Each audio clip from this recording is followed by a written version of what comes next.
महाभारत युद्ध से पहले भीष्म पितामह ने पांडवों को मारने की प्रतिज्ञा क्यों ली, जबकि पांडव भीष्म पितामह को अति प्रिय थे।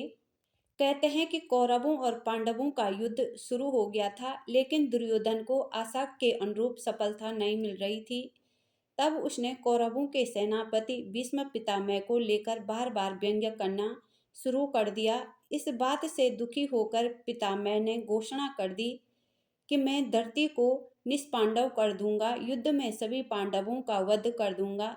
तब दुर्योधन प्रसन्न हो गया, लेकिन भीष्म पितामह की प्रतिज्ञा से सभी पांडव घबरा गए। द्रौपदी भी कृष्ण के पास गई और कहा, केशव, सुना तुमने, पितामह ने पांडवों को मारने की शपथ ली है। अब क्या होगा? मेरा सुहाग बचाइए केशव, तुम चुपचाप हो।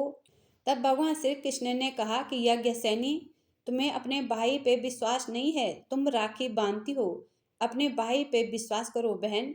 भगवान कृष्ण पांडवों के शिविर में गए, पांडवों से बातचीत की और द्रौपदी को समझाकर भीष्म पितामह के पास एक अबला नारी के भेष में भेज दिया।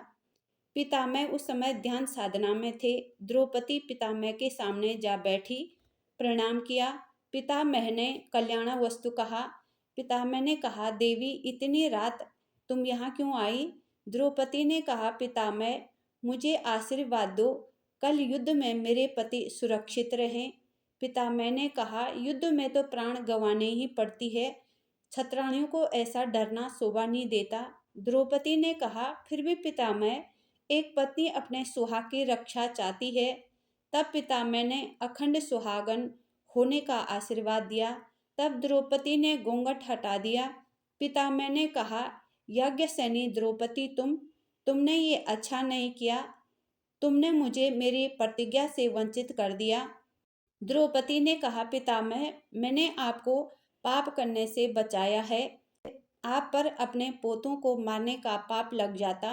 तब पितामह ने कहा, ये तो तुमने सही किया, लेकिन युक्ति सही नहीं थी, ये युक्ति तुम्हारी नहीं हो सकती, ये युक्ति भगवान श्री कृष्ण की है। तब सभी पांडव और भगवान श्री कृष्ण पितामह के शिविर में गए। पांडवों ने पितामह को चरण स्पर्श प्रणाम किया और आशीर्वाद लिया। तब पितामह ने कहा कि अर्जुन कल मेरा वध करेगा, लेकिन सभी पांडव पितामह से बहुत प्रेम करते थे। उन्होंने कहा, हम अपने दादा का वध कैसे करेंगे, हम ऐसा नहीं कर सकते। पितामह ने कहा, तुम मुझे वचन दे चुके हो, तुम्हें ये करना ही होगा। युधिष्ठिर ने कहा, पितामह, ऐसे कैसे करेंगे? तब पितामह ने कहा, अवश्य कर सकोगे, एक स्त्री को अपना हथियार बनाकर, क्योंकि मैं स्त्री पर हाथ नहीं उठाता। युधिष्ठिर ने कहा, पितामह, वो स्त्री युद्ध भूमि पर क्यों आएगी और कौन है? पितामह ने कहा, वो तो हमेशा ही सामने आती है, तुम उसे पुरुष समझते हैं और शिखंडी नाम से जानते हैं, पर मैं उसे स्त्री मानता हूँ। उसने स्त्री रूप में जन्म लिया था, फिर बाद में वो एक यक्ष की सहायता से पुरुष बन गई थी। कल तुम युद्ध में रथ में शिखंडी को आगे कर दोगे और मैं अपने हथियार नीचे कर दूंगा, तब तुम अपने बाणों से मेरा सीना छलनी कर देना।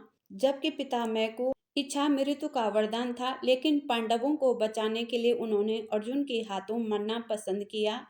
तब अर्जुन ने पितामह की आज्ञा से ही शिखंडी को रथ पर आगे कर दिया और पितामह के शरीर को अपने बाणों से छलनी कर दिया। पितामह अर्जुन के बाणों से धराशायी हो गए, लेकिन पितामह के प्राण नहीं गए। युद्ध समाप्त होने के बाद मकर संक्रांति के दिन पितामह ने अपने प्राण त्याग दिए। इस प्रकार पितामह ने अपनी प्रतिज्ञा भी पूरी कर ली और पाप करने से भी बच गए, अधर्म के रास्ते से बच गए। अगर वीडियो अच्छी लगी तो please like, share, subscribe, comments जरूर करें दोस्तों।